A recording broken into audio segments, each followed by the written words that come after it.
So if you've been looking at new laptops or PCs lately, you've probably run into this. You see one machine with an Intel Core 7 and another one right next to it with an Intel Core Ultra 7. They sound almost identical, right? But what is actually going on? Intel's changed up their branding, and let's be honest, it's kind of confusing. So in this explainer, we're going to solve this puzzle and figure out what all this Ultra stuff really means for you. And yeah, this is the big question, isn't it? You've got two brand new laptops. One says Core, one says Core Ultra. On the surface, they seem pretty similar. But under the hood, they represent two completely different ways of thinking about what a processor should be. So what's the real story? You know, for over a decade, we all got used to the classic Core i3, i5, i7, and i9. It was simple. Now, Intel's dropped the I, and they've thrown in this new Ultra name. But listen, this isn't just some marketing team trying to sound cool. It actually signals a huge fork in the road for how they're designing their chips. Which brings us right to our first section. This is way more than just a name change.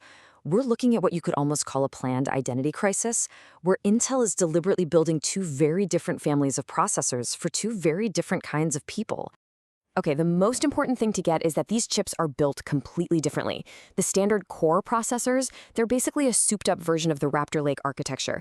Think of it as the final perfected form of a design they've been working on for years.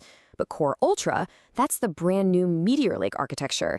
It uses this modern, tile-based design, kind of like building with high-tech Legos, which makes it way more flexible and efficient. This is absolutely Intel's big move against those super efficient chips from companies like Apple. And really, this slide just nails it. It perfectly sums up to two different game plans. Raptor Lake, the engine behind the standard Core chips, is all about brute force, just cranking up clock speeds to get every last drop of performance.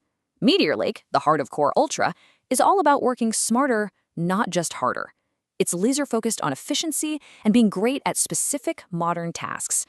All right, so what do you actually get with that shiny Ultra badge? What are the goodies? In this next part, let's break down the key features that really set this new generation of chips apart from the pack. The number one biggest deal with Core Ultra is this thing called a neural processing unit, or NPU. Now, the best way to think about it is like a tiny, super specialized brain that lives right on the chip. Its one and only job is to run AI tasks, and because that's all it does, it can do them using a ridiculously small amount of power. So, a mini brain sounds cool, but what does that mean for you in the real world?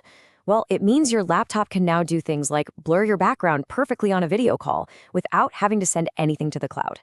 And because the NPU is handling that work, it frees up the main CPU and GPU to do other things, which is the secret sauce for way better power efficiency and, you guessed it, much longer battery life. And here's the payoff. Just how much of a difference does this little NPU make? Well, in a common task like a Zoom call where the NPU takes over all that video processing, a Core Ultra chip can use up to 38% less power. That is a huge saving that translates directly into hours of extra battery life when you're on the go. But it's not just about the fancy AI stuff. Graphics got a massive, and I mean massive, upgrade too. The standard Core chips are still using the older Intel UHD graphics, which are fine for browsing the web, but the Core Ultra chips get Intel's powerful new Arc graphics built right in. This is a gigantic leap forward, making these laptops way more capable for some light gaming or creative work without needing a separate power-guzzling graphics card. Okay, so the features sound great on paper, but how do these chips actually perform when the rubber meets the road? Let's get to the fun part, the hard numbers. We're going to dive into the benchmarks and see where raw power wins the day and where smart efficiency takes the crown. Let's start with what a lot of you care about, pure gaming. And when you look at the benchmarks across a bunch of popular games, a pretty clear story starts to emerge. In most of these titles, the Core i9, with its sky-high clock speeds, just edges out the competition in raw frames per second. So when you boil it all down and average it out, the conclusion is simple. If your goal is squeezing out every single last frame for the smoothest gameplay possible, the Core i9 has a small but consistent lead of about 5%. For a competitive gamer, hey, that might be a difference you can feel. But, and this is a huge but, here's the other side of that coin.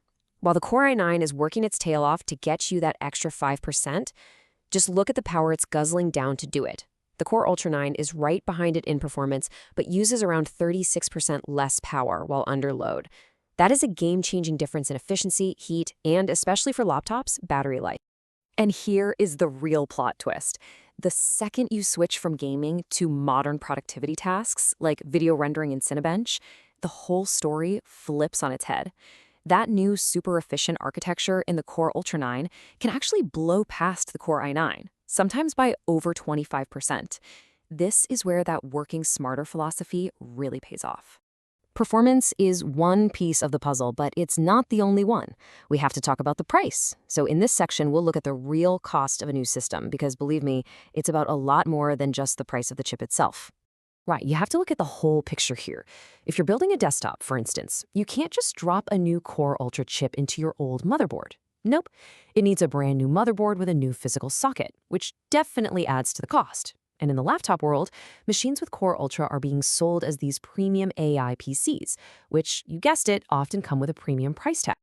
All right, so let's bring it all home. We've talked architecture, new features, performance, and cost. Now it's time to put all those pieces together and help you figure out which one of these processor families is actually the right one for you.